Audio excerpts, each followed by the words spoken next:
Hello and welcome to Matrix Digilearn. Matrix Digilearn में आप सभी का स्वागत है। आज हम इंडियन ज्योग्राफी का पहला चैप्टर पढ़ेंगे, that is India and it's geography.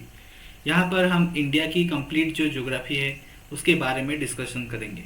सबसे पहले देखते हैं कि इंडियन ज्योग्राफी जो है उसका जो बेसिकली स्प्रेड है, कितने एरिया में स्प्रेड है।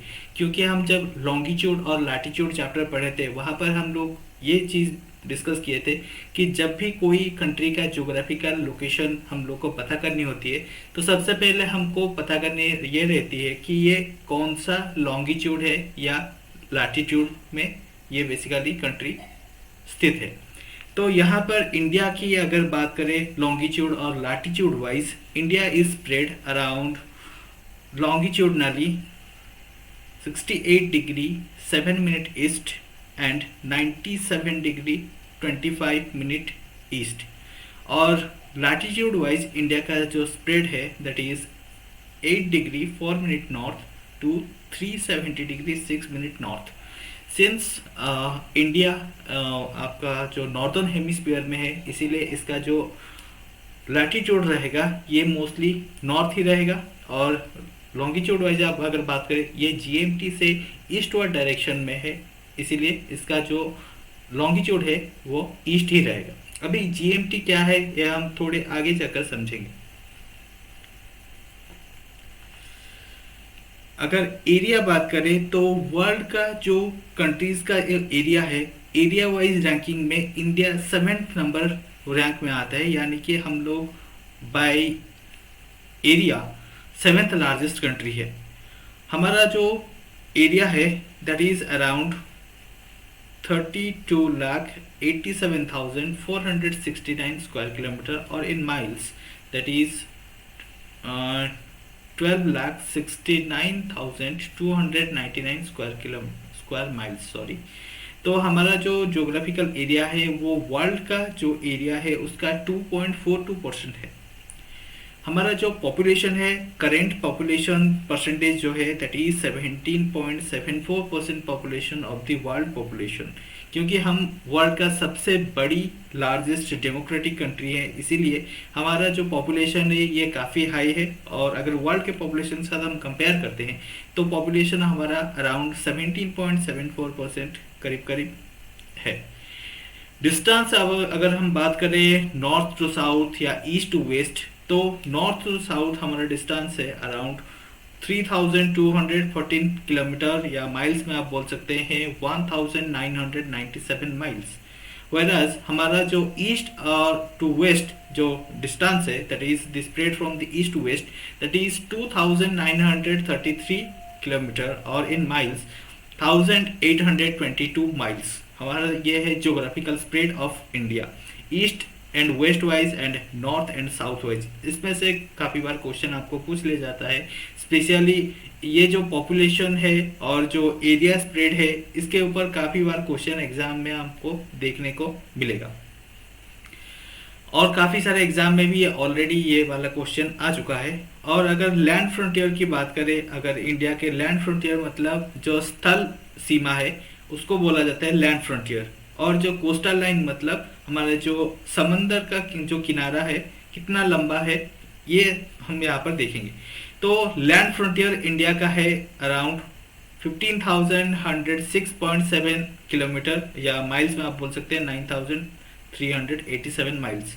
जबकि कोस्टल लेंथ ऑफ इंडिया है अराउंड 7,516.6 किलोमीटर और आप बोल सकते हैं कि इन माइल्स 4,671 माइल्स। ये है आपका जो लैंड फ्रंटियर का लेंथ और coastal length of India. Next अगर एक्सट्रीम पॉइंट्स की बात करें, मतलब एक्सट्रीम पॉइंट्स का मतलब ये है कि इंडिया का जो ज्योग्राफिकल स्प्रेड है उसका लास्ट पॉइंट कौन सा है। ईस्ट साइड में देखेंगे तो ईस्ट साइड में लास्ट पॉइंट कौन सा है, यानी कि एक्सट्रीम पॉइंट कौन सा है। वेस्ट साइड में देखेंगे तो वेस्ट साइड में जो एक्सट्रीम पॉइंट कौन सा है, नॉर्दर्न साइड में, सदर्न साइड में। इसमें से भी काफ़ी बार क्वेश्चन आपको एग्जाम में देखने को मिलता है, like SSC, railway, different examination में आपको इसका क्वेश्चन देखने को मिलता है। तो यहाँ पर अगर बात करें एक्सट्रीम पॉइंट्स की तो eastern most point eastern most point, यानी कि ये जो अरुणाचल प्रदेश है ये इंडिया का सबसे ईस्टर्न मोस्ट पॉइंट है, जो कि इसका है किबिथु, एक एरिया है जो कि अंजाव डिस्ट्रिक्ट में आता है। तो ये किबिथु जो है ये इंडिया का ईस्टर्न मोस्ट पॉइंट है जो कि अरुणाचल प्रदेश स्टेट में है। जबकि वेस्टर्न मोस्ट पॉइंट जो है वो है गहरमत्ता, ठीक है, गहरमत्ता जो कि सरट्रेक के पास है, कच्छ डिस्ट्रिक्ट ऑफ गुजरात। और आपका जो नॉर्दर्न मोस्ट पॉइंट यानी कि जो हमारा जो कश्मीर वाला इलाका है वहाँ पर अभी करेंटली कश्मीर को बाइफिकेट कर दिया गया है एंड जम्मू एंड कश्मीर को आज यूनियन टेरिटरी घोषित कर दिया गया है, और उसका अपर हिस्सा जो है उसको लद्दाख यूनियन टेरिटरी में घोषित कर दिया गया है। इसीलिए ये अभी लद्दाख जो यूनियन टेरिटरी में है करेंटली वो है इंदिरा कोयल, ठीक है। इंदिरा कोयल जो है वो बेसिकली लद्दाख यूनियन टेरिटरी में है करेंटली, जो कि सियाचिन ग्लेशियर में स्थित है, ठीक है। ये जो लेह डिवीजन है लद्दाख का, तो करेंटली तो दो डिवीजन है, एक लद्दाख और लेह, तो अभी पूरा कंप्लीटली तो ये लद्दाख में ही आता है। तो इसमें क्या है कि जो सियाचिन ग्लेशियर है वहाँ पर जो नॉर्दर्न मोस्ट पॉइंट है इंदिरा कोल, ये है इंडिया का सबसे जो नॉर्दर्न मोस्ट पॉइंट, ठीक है, मतलब सबसे उत्तरी इलाका जो है यह है इंडिया का। इसके बाद आता है आपका southern most point of India. Southern most point मतलब आपका जो पूरा नीचे जो सदर्न साइड है, जहाँ पर आप देखते हैं कि तमिलनाडु, केरला ये स्टेट्स देखते हैं, ये है इंडिया का सदर्न साइड।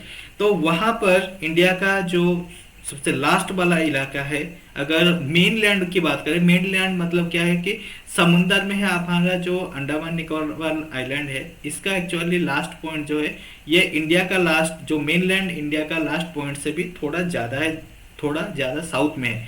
लेकिन अगर मेन लैंड इंडिया पूछा जाएगा आपको एग्जाम में तो फिर आंसर होगा केप कोमोरिन होगा, जो कि कन्याकुमारी के पास ही है तमिलनाडु स्टेट में।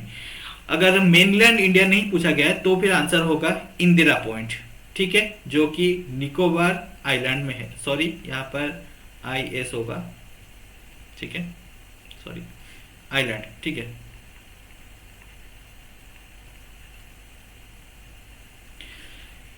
निकोबार जो आइलैंड है वहां पर है इंदिरा पॉइंट। कंफ्यूज मत होइएगा, अगर आपको पूछा गया कि नॉर्दर्न मोस्ट पॉइंट वो होगा इंदिरा कोल और सदर्न मोस्ट पॉइंट पूछा गया है तो इंदिरा पॉइंट है। ये थोड़ा कंफ्यूजिंग होता है, काफी बार बच्चे कंफ्यूज हो जाता है एग्जाम में, इंदिरा कोल होगा या इंदिरा पॉइंट होगा।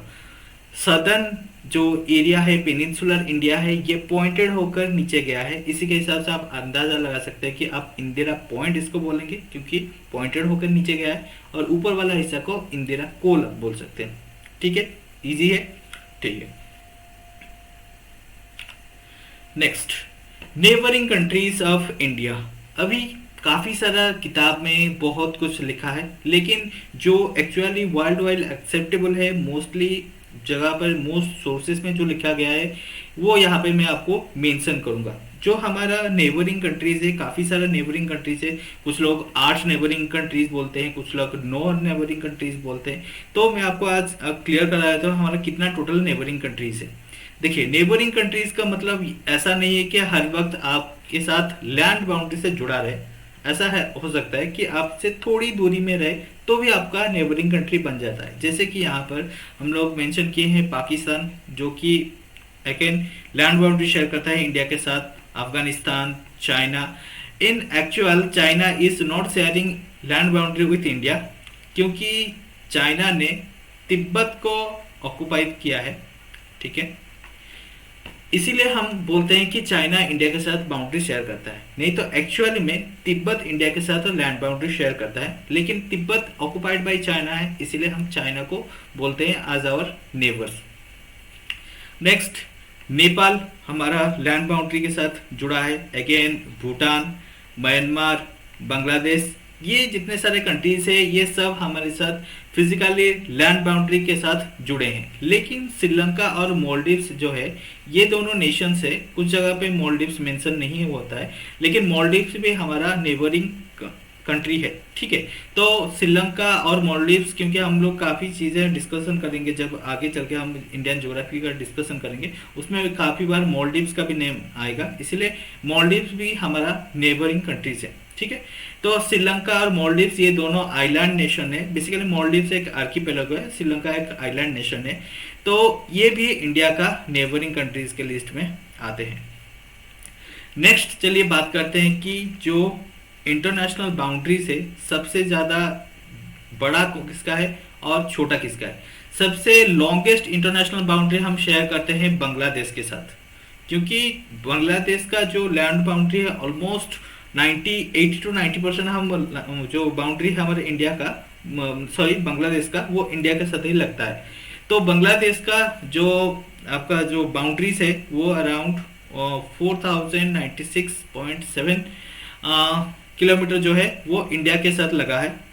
और फिर शॉर्टेस्ट इंटरनेशनल बाउंड्री की बात करें अगर अफगानिस्तान के साथ है, जो कि अभी करेंटली जो गिलगिट बल्तिस्तान रीजन है, जो कि अभी पाक ऑक्युपाइड कश्मीर बन गया है, तो वो वाला इलाका एक्चुअली हमारा अफगानिस्तान के साथ लगता है। लेकिन जो कुछ मॉडर्न मैप्स है जो कि बताते हैं कि गिलगित बल्तिस्तान पाकिस्तान का पार्ट है, तो वहाँ पर आपको इंडिया के साथ बाउंड्री देखने को वहाँ पर नहीं मिलेगा। लेकिन इन एक्चुअल हम लोग अगर रेड क्लिफ लाइन के हिसाब से हम लोग अफगानिस्तान के साथ जो लैंड बाउंड्री शेयर करते हैं, तो that is very shortest, that is 106 kilometre only.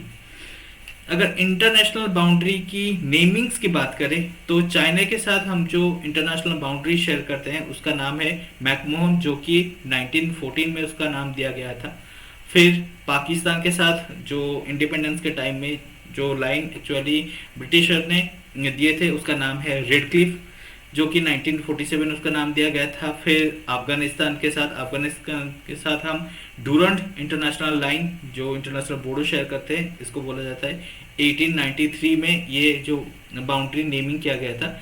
और बाकी जो कंट्री के साथ है उनके साथ भी इंटरनेशनल बाउंड्री शेयर करते हैं, लेकिन उनका नाम ऐसा कुछ होता है जैसे कि आप इंडिया और मान लीजिए भूटान के साथ, तो Indo Bhutan international boundary line, ऐसा ही उनका नेमिंग रहता है। इसलिए वो सब याद रखना इतना इंपॉर्टेंट नहीं है। यहाँ पर बस ये चाइना, पाकिस्तान, अफगानिस्तान के साथ जो इंटरनेशनल बाउंड्री लाइन्स है वही एग्जाम में काफ़ी बार क्वेश्चन पूछा जाता है, और कब इसका नेमिंग किया गया था व कब इसको खींचा गया था ये भी काफ़ी बार क्वेश्चन पूछा जाता है। तो इसीलिए मैं यहाँ पर ईयर और उसका नेम दोनों ही आपको मैंशन कर दिया हूँ ताकि एग्जाम में आपको दिक्कत ना हो। Next, time zone. Time zone की बात करें तो जैसे कि मैंने आपको बोला था कि हर कंट्री का एक पर्टिकुलर टाइम जोन होता है, क्योंकि हर कंट्री कोई ना कोई लॉन्गिट्यूड लैटिट्यूड में उसका जो प्रेजेंस है उसी के हिसाब से उसका टाइम जोन डिपेंड करता है। हमारा जो इंडियन स्टैंडर्ड टाइम है जिसको IST इन शॉर्ट में बोला जाता है, ये बेसिकली जो क्रॉस करता है नैनी, मिर्ज़ापुर, इलाहाबाद, जो कि अभी करंटली प्रयागराज हो गया है, वहाँ से इंडिया को क्रॉस करता है। तो बेसिकली जो नैनी, मिर्ज़ापुर, इलाहाबाद जो है वहाँ पर इंडियन स्टैंडर्ड जो टाइम है वहाँ से कैलकुलेट किया जाता है।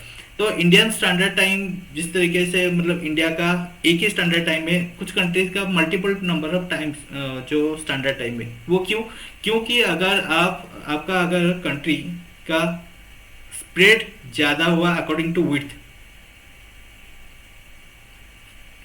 अगर वुड के हिसाब से आपका अगर स्प्रेड ज़्यादा हुआ तो फिर क्या होगा कि आपका जो नंबर ऑफ टाइम जोन्स है उसी के हिसाब से इंक्रीज करते जाएंगे, क्योंकि आपका जो नंबर ऑफ जो लॉन्गिट्यूड है जितना ज़्यादा होगा आपका कंट्री का उसी के हिसाब से आपका टाइम चेंज रहेगा। क्योंकि मैं आपको लॉन्गिट्यूड लैटिट्यूड चैप्टर में पढ़ाया था कि जब आप लॉन्गिट्यूडनली अगर लॉन्गिट्यूड वाइज आप चेंज करते हैं, एक लॉन्गिट्यूड से दूसरे लॉन्गिट्यूड को जाते हैं, तभी क्या होता है कि आपका टाइम चेंज होता है। अगर लैटिट्यूड वाइज आप ट्रैवल करते हैं तो फिर क्या होगा, आपका टेम्परेचर चेंज होगा। तो इसी के हिसाब से अगर कोई भी कंट्री का ज़्यादा क्या होता है कि लॉन्गिट्यूड होता है, तो फिर क्या होता है कि वहाँ पर जो उसका time number of time zones भी ज़्यादा होता है। लेकिन इंडिया का स्प्रेड इतना ज़्यादा नहीं है, इसीलिए हमारा एक ही टाइम जोन है। जबकि सबसे highest number of time zones Russia का है, क्योंकि रशिया आप देखे होंगे काफ़ी बड़ा कंट्री है, काफ़ी बिग कंट्री है अकॉर्डिंग टू लैंड साइज, और उसका जो विड्थ वाइज उसका स्प्रेड काफ़ी ज़्यादा है, इसीलिए उसका total number of time zones 11 time zones है उसका टोटल।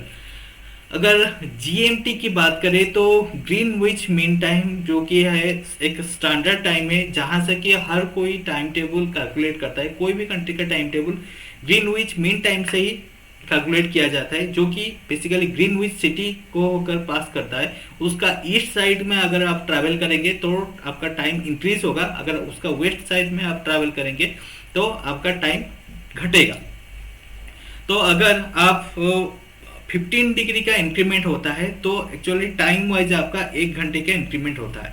अगर आप कोई भी डायरेक्शन में, ईस्ट हो या वेस्ट डायरेक्शन हो, कोई भी डायरेक्शन में आप अगर 15 डिग्री मूव करते तो टाइम के हिसाब से आपका जो टाइम चेंज होगा वो 1 घंटे का चेंज आपको दिखेगा। आप अगर ईस्ट वर्ड आएंगे तो टाइम में इंक्रीमेंट होगा और वेस्ट साइड जाएंगे तो टाइम का डिक्रीज होगा। उसी के हिसाब से अगर हम स्टैंडर्ड टाइम की बात करें ग्रीनविच मीन टाइम से, तो फिर इंडिया का स्टैंडर्ड जो मीन टाइम है दैट इज +5 आवर 30 मिनट, क्योंकि हम ईस्टर्न साइड में इसलिए हमारा टाइम ऐड होता है, अगर वेस्ट साइड में होते तो टाइम माइनस होता, क्योंकि हमारा जो लॉन्गिट्यूड वाइज हमारा एस्टेब्लिशमेंट जो है दैट इज 82.5 डिग्री। अब आप अगर 82.5 डिग्री ईस्ट को कैलकुलेट करेंगे तो आपको आराम से पता चल जाएगा कि 5 घंटा 30 मिनट कैसे जीएमटी से हम ज़्यादा हैं। ठीक है, तो फिर अगर पाकिस्तान की बात करें, पाकिस्तान के लिए ये 5 घंटा है, एग्जैक्टली 5 आवर्स, क्योंकि इसका 75 डिग्री है। आप अगर 15 डिग्री में आपका 1 घंटा होता है तो उसी के हिसाब से आप कैलकुलेट कर दीजिए। 15 × 5 इक्वल टू कितना होता है 75, तो 75 डिग्री ईस्ट में है, इसीलिए इसका +5 आवर्स हो गए। ठीक है, नेक्स्ट है आपका अफगानिस्तान। अफगानिस्तान थोड़ा पीछे है, मतलब इसके पास है, जीएमटी के से ज़्यादा नज़दीक है, इसलिए उसका आवर जो है +4 आवर्स 30 मिनट से, यानी कि इसका लॉन्गिट्यूडनली ये 67.5 डिग्री ईस्ट में है जीएमटी से। चाइना का +8 आवर्स है, उसका 120 डिग्री ईस्ट है। भूटान का 5 घंटा 30 मिनट है। तो कभी कभी क्वेश्चन पूछ लिया जाता है कि इंडिया का जो इंटरनेशनल जो है, सॉरी, इंडिया का जो स्टैंडर्ड टाइम है उसके स्टैंडर्ड टाइम के साथ कौन सा कंट्री का स्टैंडर्ड टाइम कोइंसाइड करता है, तो फिर यहाँ पर नाम आ जाएगा इंडिया और फिर भूटान एंड श्रीलंका। ये 3 कंट्रीज का जो स्टैंडर्ड टाइम है वो सेम है। तो भूटान का भी जो है दैट इज +5 आवर्स 30 मिनट्स, और श्रीलंका के भी वही सेम है। म्यांमार का 6 घंटे 30 मिनट और बांग्लादेश का एग्जैक्टली 6 आवर्स। नेपाल का 5:45। ठीक है, 5 घंटे 45 मिनट। और हाँ, भूटान का तो सेम है इंडिया के साथ, क्योंकि इन तीनों का जो लॉन्गिट्यूडनल एस्टेब्लिशमेंट है वो 82 डिग्री 5 मिनट ईस्ट ही है। ठीक है, तो इसी के हिसाब से आपको पता चल गया होगा कि किस तरीके से अगर 15 डिग्री का चेंजेस होता है तो उसके टाइम जोन्स का किस हिसाब से चेंजेस होता है। मतलब आपका ये रहा Greenwich mean time, suppose this one is your GMT, और यहाँ से आप ईस्ट डायरेक्शन में आए तो टाइम क्या होगा आपका ऐड होगा। मतलब पहले आपका टाइम सपोज यहाँ पे मान लीजिए यहाँ पे 12 बजा है। ठीक है, तो फिर अभी जो जीएमटी है, जीएमटी का टाइम कितना होगा, आपको 5 घंटा 30 मिनट वहाँ से घटाना पड़ेगा, यानी कि 12 से 5 गया तो कितना हुआ 7 हुआ, 7 से फिर 30 मिनट गया, यानी कि 6 घंटे 30 मिनट हुआ होगा जीएमटी में। ठीक है, इस तरीके से आप अगर वेस्ट साइड में जाएंगे तो टाइम आपका डिक्रीज होगा और ईस्ट साइड में आएंगे तो आपका टाइम इंक्रीज होगा। ये जस्ट एक छोटा सा एग्जाम्पल था आपके लिए। ठीक है, चलिए next, states and union territories. India में जो स्टेट्स है, यूनियन टेरिटरीज है, उनकी बात करें तो टोटल करेंटली आफ्टर ये पूरा कंप्लीटली अपडेटेड इंफॉर्मेशन है, करेंटली आपका 28 स्टेट्स एंड 8 यूनियन टेरिटरी। 2020 में क्या हुआ था कि 2020 तक 9 यूनियन टेरिटरीज था, क्योंकि आपका जो दादरा नगर हवेली और एक है जो दमन एंड दीव, इन दोनों को मिला के एक यूनियन टेरिटरी कर दिया गया 2020 में। तब उसी के साथ हमारा हो गया 8 यूनियन टेरिटरीज और 28 स्टेट्स। अभी क्या है कि जो उससे पहले क्या था, हाँ और एक चीज़ बता दूं कि उससे पहले क्या था, हमारा 29 स्टेट्स था और 7 यूनियन टेरिटरीज था, ये भी आप याद रखिएगा। नेक्स्ट है हमारा coastal length of India. India का जो कोस्टल लेंथ है टोटल है 7,516 किलोमीटर इंक्लूडिंग आइलैंड्स। ठीक है, मतलब हमारा जो आइलैंड्स है, आइलैंड का जो कोस्ट है और इंडिया जो मेनलैंड इंडिया का कोस्ट टोटल मिला के हो जाता है 7,516 किलोमीटर। अगर आप आइलैंड्स को एक्सक्लूड करते हैं तो फिर इंडिया का जो कोस्टल लेंथ है टोटल दैट इज 6,100 किलोमीटर्स। अभी एग्जाम में काफी बार ये क्वेश्चन पूछा गया है कि सबसे लॉन्गेस्ट जो कोस्टल लाइन बाउंड्री है कौन सा स्टेट का है, तो उसका सही आंसर हो जाएगा गुजरात, क्योंकि गुजरात का टोटल जो कोस्टल लाइन है उसका लेंथ है 1600 किलोमीटर। और काफी ज्यादा एग्जाम में ऐसा भी क्वेश्चन पूछा है कि अभी मैक्सिमम लोगों को पता है कि लॉन्गेस्ट कोस्टल लेंथ वाला स्टेट कौन सा है, तो सेकेंड लॉन्गेस्ट कौन सा है, तो सेकेंड लॉन्गेस्ट कौन सा होगा, आंध्र प्रदेश होगा, जिसका कि टोटल बाय किलोमीटर है 975 किलोमीटर्स। ठीक है, तो ये था हमारा जो coastal lengths of the state. क्योंकि हमारा जो पेनिनसुलर इंडिया है वहां पर जो जितने सारे स्टेट्स है उनका कोस्टल लेंथ काफी बार क्वेश्चन पूछ लिया जाता है। अगर आप कोई स्टेट सर्विस के लिए प्रिपेयर करें तो आप अगर कोई कोस्टल स्टेट से बिलोंग करते हैं तो फिर उसका भी लेंथ आप याद रखिएगा। नेक्स्ट, कुछ इंपॉर्टेंट पॉइंट्स है आपको रिमेंबर रखना है, क्योंकि ये क्वेश्चंस काफी बार एग्जाम में देखने को मिला है, इसलिए मैंने सोचा कि यहाँ पे ऐड कर दूं ताकि आपके एग्जाम के लिए भी ये हेल्पफुल होगा। जैसे कि कौन सा वो स्टेट है जो कि मैक्सिमम स्टेट के साथ बाउंड्री शेयर करता है, तो ये है उत्तर प्रदेश। उत्तर प्रदेश एक स्टेट है जो कि सबसे बड़ा स्टेट है, लेजिस्लेचर के हिसाब से भी बाई एरिया के हिसाब से भी सबसे बड़ा है Uttar Pradesh state. Sorry, Uttar Pradesh by area नहीं है, बाई एरिया तो राजस्थान है, बाई पॉपुलेशन उत्तर प्रदेश सबसे बड़ा स्टेट है। तो वहां पर एक्चुअली जो बाउंड्री है वो 8 स्टेट के साथ बाउंड्री शेयर करता है, which is the maximum one. Next, Assam जो है जो कि सबसे जो स्टेट है जी कि कितने स्टेट के साथ बाउंड्री शेयर करता है, कभी बार आसाम का क्वेश्चन पूछ लिया जाता है। तो आसाम टोटल 7 सिस्टर स्टेट इसीलिए बोला जाता है क्योंकि ये कंप्लीटली 7 स्टेट के साथ लैंड बाउंड्री शेयर किया जाता है। हाँ, और एक चीज मैं आपको बता दूं, 7 सिस्टर स्टेट में सिक्किम नहीं आता है, जबकि सिक्किम जो लैंड बाउंड्री शेयर करता है सिर्फ वेस्ट बंगाल के साथ करता है। ये वाला भी क्वेश्चन काफी बार पूछ दिया गया है कि सबसे कम नंबर ऑफ स्टेट टचिंग करने वाला स्टेट कौन सा है या बाउंड्री शेयर करने वाला, that is only one state, that is West Bengal. West Bengal के साथ लैंड बाउंड्री शेयर करता है। नॉर्थ ईस्टर्न स्टेट में सिक्किम नहीं आता है, ये आप याद रखिएगा। ठीक है, सॉरी, नॉर्थ ईस्टर्न स्टेट में सिक्किम आता है, लेकिन आपका जो 7 सिस्टर स्टेट है इसमें सिक्किम नहीं आता है। कभी बार बच्चे लोग गलती कर देते हैं कि सिक्किम को ये 7 सिस्टर स्टेट ले जाता है, लेकिन सिक्किम 7 सिस्टर स्टेट में नहीं आता क्योंकि असम सेपरेट होके 7 सिस्टर स्टेट बना है। ठीक है, ये याद रखिएगा। फिर और काफी बार क्वेश्चन पूछा जाता है कि आपका एक्टिव वोल्केनो इन इंडिया। ठीक है, इंडिया का जो एक्टिव वोल्केनो कहाँ पर है, ये है बैरल आइलैंड। ठीक है, जो कि असम, अंडमान और निकोबार आइलैंड में। ठीक है, बैरल आइलैंड पर इंडिया का करंटली एक्टिव वोल्केनो है, नहीं तो इंडिया मेनलैंड इंडिया पे कहीं पे भी आपको एक्टिव वोल्केनो देखने को नहीं मिलेगा। जो भी है ऑलरेडी डेड हो चुके हैं और वो अभी करंटली माउंटेन का स्ट्रक्चर ले चुके हैं, इंडिया में जितने भी सारे जो वोल्केनिक माउंटेन्स है। फिर है आपका tsunami warning centre. Tsunami warning centre जो है इंडिया में वो है पोर्ट ब्लेयर में है। ठीक है, Andaman Nicobar island, that is इन 2007। ठीक है, सुनामी वार्निंग सेंटर है। सुनामी वार्निंग सेंटर किस लिए रखा जाता है कि जब भी समुद्र के अंदर कोई इंटरनल डिस्टर्बेंसेस या अर्थक्वेक टाइप का चीज़ें होती है, या आपका जो अर्थक्वेक होने का रीज़न क्या है ये भी मैंने आपको बताया था कि जो tectonic plate movement, due to tectonic plate movement जो अर्थक्वेक वगैरह होता है, उसी के कारण क्या होता है कभी कभी सुनामी आता है। तो इस सुनामी को पता करने के लिए जो सुनामी वार्निंग सेंटर है, ये हमारा जो अंडमान निकोबार आइलैंड है जो कि समुद्र के बीच में है, ईस्टर्न साइड में है, तो हमको काफ़ी आसानी होगी पता लगाने में। इसीलिए हम अंडमान निकोबार आइलैंड में हमारा जो सुनामी वार्निंग सेंटर पहले बनाए थे। कब बना था? 2007 को। ठीक है, हमारा इंडिया का जो न्यूक्लियर टेस्टिंग साइट है, ये भी काफी बार क्वेश्चन पूछा जाता है। तो न्यूक्लियर टेस्टिंग साइट इंडिया का कौन सा है? Pokhran, that is in Thar desert.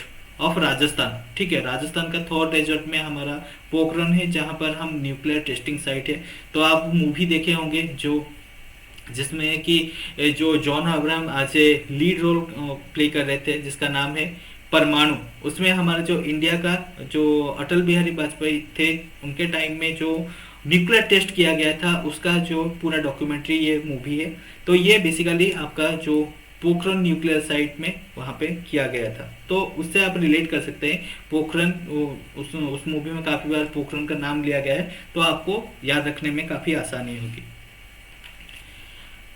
और जो रिसर्च सेंटर है इंडिया का, उसको लेकर भी काफी बार क्वेश्चन पूछा जाता है, जैसे कि first research centre of Antarctica, India का पहला रिसर्च सेंटर अंटार्कटिका में कौन सा है, दैट इज दक्षिण गंगोत्री, जो कि 1984 में एस्टेब्लिश किया गया था। उसी तरीके से आपको कभी पूछा जाता है कि सेकेंड रिसर्च सेंटर अंटार्कटिका में कौन सा है, तो यमुनोत्री है, जो कि 1989 को एस्टेब्लिश किया गया था। फिर थर्ड रिसर्च सेंटर अंटार्कटिका में है भारती, जो कि 2010 में एस्टेब्लिश किया था। नॉर्दर्न पोल की बात करें, नॉर्दर्न पोल में जो रिसर्च सेंटर है इंडिया का, उसका नाम है हिमाद्री, जो कि 2008 में एस्टेब्लिश किया था। ठीक है, ये सब चीजें मोस्टली आपका जो इंडियन ज्योग्राफी बेसिक से आपको पूछ लिया जाता है।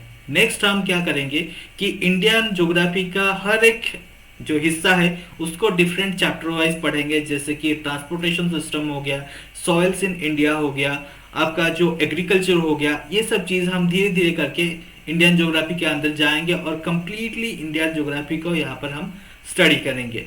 तो ये सब चीज़ें हम नेक्स्ट चैप्टर में हम डिस्कशन करेंगे। डिफरेंट चैप्टर में आपको डिफरेंट डिफरेंट जो इंडिया का जियोलॉजिकल फीचर्स है, तो जियोग्राफिकल फीचर्स जो है वो आपको डिफरेंट चैप्टर वाइज नेक्स्ट आपको देखने को मिलेगा। आप अगर हमारा ऑफिशियल एड्रेस अगर ऑफिस को विजिट करना चाहते हैं, तो ये रहा ये हमारा ऑफिशियल एड्रेस, यहाँ पर आप विजिट कर सकते हैं। हमारा वहाँ पर ऑफलाइन क्लासेस भी चालू हैं, और आपको अगर कोई कोर्स वगैरह परचेज करनी हो तो आप हमारा वेबसाइट विजिट कर सकते हैं www.matrixdigilearn.com। और आपका अगर कोई क्वेरी हो तो नीचे दिए गए ईमेल आईडी या फ़ोन नंबर पर आप हमें कांटेक्ट कर सकते हैं। और हमारा फेसबुक पेज का लिंक यहाँ पर दिया गया है, तो फेसबुक पेज को आप जाके फॉलो कर लीजिए, क्योंकि वहाँ पर भी काफ़ी सारा एक्टिविटीज़ जो भी हमारा इंस्टीट्यूशन में चलता रहता है वो भी हम लोग वहाँ पे डालते हैं। और यूट्यूब चैनल को सब्सक्राइब करना मत भूलिएगा, क्योंकि वहाँ पर एग्ज़ाम टाइम में हम लाइव क्लासेस देते हैं, और वहाँ पर आपको जो डाउट क्लियरिंग सेशन भी आपको देखने को मिलता है, और वहाँ पर एग्ज़ाम ओरिएंटेड क्वेश्चंस काफ़ी हम कराते हैं एग्ज़ाम टाइम में before the commencement of examination. Thank you.